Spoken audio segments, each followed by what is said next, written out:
नमस्कार, मैं रूपनारायण शर्मा। आप देख रहे हैं एमटीवी राजस्थान न्यूज।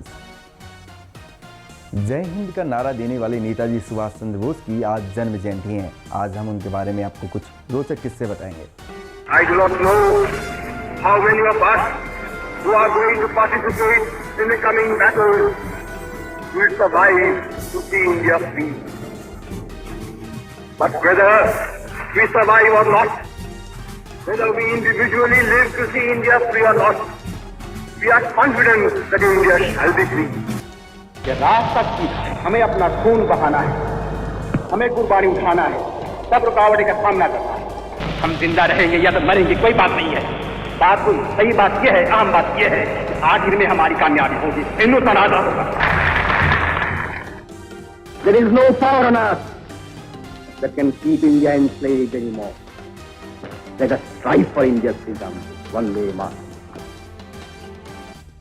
सुभाष चंद्र बोस का जन्म 23 जनवरी 1897 को ओडिशा के कटक में हुआ। बोस के पिता का नाम जानकीनाथ बोस और मां का नाम प्रभावती था। सुभाष चंद्र बोस 14 भाई बहन थे, जिसमें 6 बहनें और 8 भाई थे। सुभाष चंद्र अपने माता पिता की 9वीं संतान और 5वें बेटे थे।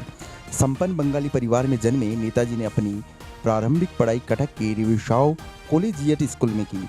इसके बाद उनकी शिक्षा कलकत्ता के प्रेसिडेंसी कॉलेज और स्कॉटिश चर्च कॉलेज से हुई। देशभक्ति की भावना का उदाहरण तो उनकी शुरुआती जीवन में ही देखने को मिल गया था।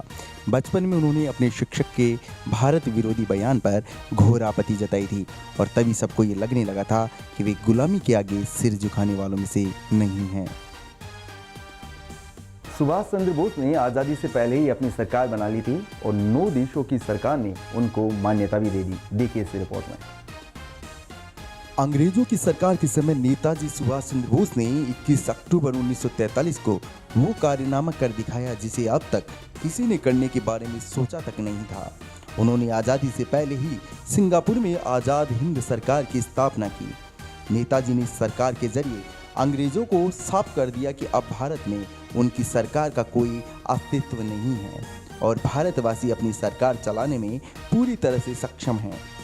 आज़ाद हिंद सरकार के बनने से आज़ादी की लड़ाई में एक नए जोश का संचार हुआ। करीब 8 दशक पहले 21 अक्टूबर 1943 को देश से बाहर अविभाजित भारत की पहली सरकार बनी। उस सरकार का नाम था आज़ाद हिंद सरकार। अंग्रेजी हुकूमत को नकारते हुए ये अखंड भारत की सरकार थी। 4 जुलाई 1943 को सिंगापुर के कैथे भवन में हुए समारोह में रास बिहारी बोस ने आज़ाद हिंद फौज की कमान सुभाष चंद्र बोस के हाथों में सौंप दी।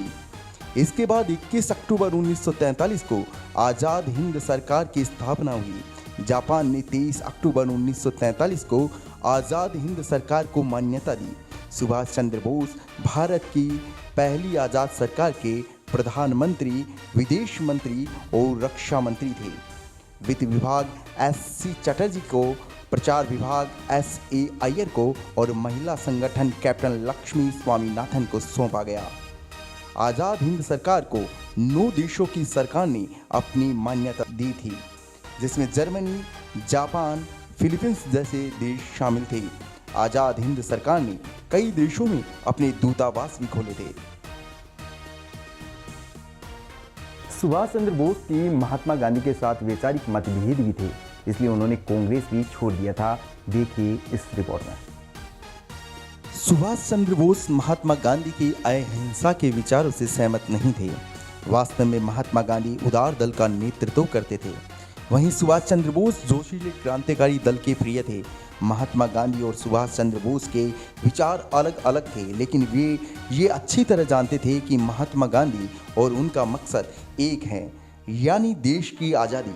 नेताजी के मन में गांधी जी के लिए अपार श्रद्धा थी, तभी तो सबसे पहले गांधी जी को राष्ट्रपिता कहकर नेताजी ने संबोधित किया।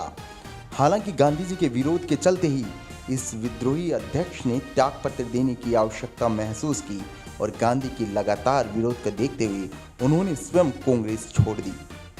जय हिंद का नारा देने वाले नेताजी सुभाष चंद्र बोस की आज जन्म जयंती है और एमटीवी राजस्थान न्यूज़ की तरफ से उनको शत शत नमन।